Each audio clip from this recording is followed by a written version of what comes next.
Hi all. ഇന്ന് നമ്മൾ വന്നേക്കുന്നത് കൊല്ലം നമ്മൾ ജെറോമിനടുത്തുള്ള പ്രൈസ്ലെസ്സിലാണ്. ഇക്കാക്ക് ഓഫീസിലേക്ക് കുറച്ച് ഐറ്റംസൊക്കെ പർച്ചേസ് ചെയ്യണമെന്ന് വന്നപ്പം ഞാനും പിള്ളേരും കൂടി വണ്ടിയിൽ കയറി ഞങ്ങൾ നമ്മുടെ പ്രൈസ്ലെസ്സിൽ വന്നു. ദുബായിൻ്റെ ഫീസും ലിൻവാവയൊക്കെ ഒരു പേന പെൻസിലുണ്ടല്ലോ, അത് വാങ്ങിയൊരു അടിപൊളി മോഡലാണ്. അത് കഴിഞ്ഞ് ഞങ്ങൾ നേരെ ചിൽഡ്രൻസ് പാർക്കിൽ വന്നു. നമ്മുടെ കൊല്ലത്താണെങ്കിൽ എൻജോയ് ചെയ്യാൻ പറ്റുന്ന സ്പോട്ടൊന്നുമില്ല കിഡ്സിന്. അപ്പം ഇവിടെ വന്നിട്ട് വർഷങ്ങളായി, അങ്ങനെ ഇങ്ങോട്ട് വരാമെന്ന് വെച്ചു. ഇവിടെ വന്നപ്പോൾ അപ്പൂസ് നല്ല ഹാപ്പിയായി, കാരണം അവന് നടക്കാനായിട്ട് ഒത്തിരി സ്പേസ് ഉണ്ട്, റഷൊന്നുമില്ല.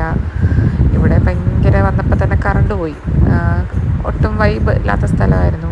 പിന്നെ ഇവർ ട്രെയിനിലൊക്കെ കയറി സ്ലൈഡിലൊക്കെ കയറി ഒന്ന് അഡ്ജസ്റ്റ് ചെയ്തു, അടിച്ച് പൊളിച്ചു. പോകുന്ന വഴി ഭയങ്കര മഴയായിരുന്നു. പിന്നെ നമ്മൾ നാടൻ ഫുഡ് കഴിക്കാമെന്ന് വിചാരിച്ചു. അങ്ങനെ പോളയത്തോട് വന്നു. അപ്പൂസ് ഒരു ചെയറിലൊക്കെ ഇരുന്ന് ഇങ്ങനെ ഫുഡും വെയിറ്റ് ചെയ്തിരുന്നു. അടിപൊളി ചൂട് ബിരിയാണി കിട്ടി രാത്രി കേട്ടോ. പിന്നെ പൊറോട്ട, പുട്ട്, നല്ല അടിപൊളി ബീഫ് കറി, പിന്നെ ഓരോ ലൈം ജ്യൂസും കുടിച്ച് നേരെ വീട്ടിലേക്ക് പോയി. നല്ല മഴയായിരുന്നു.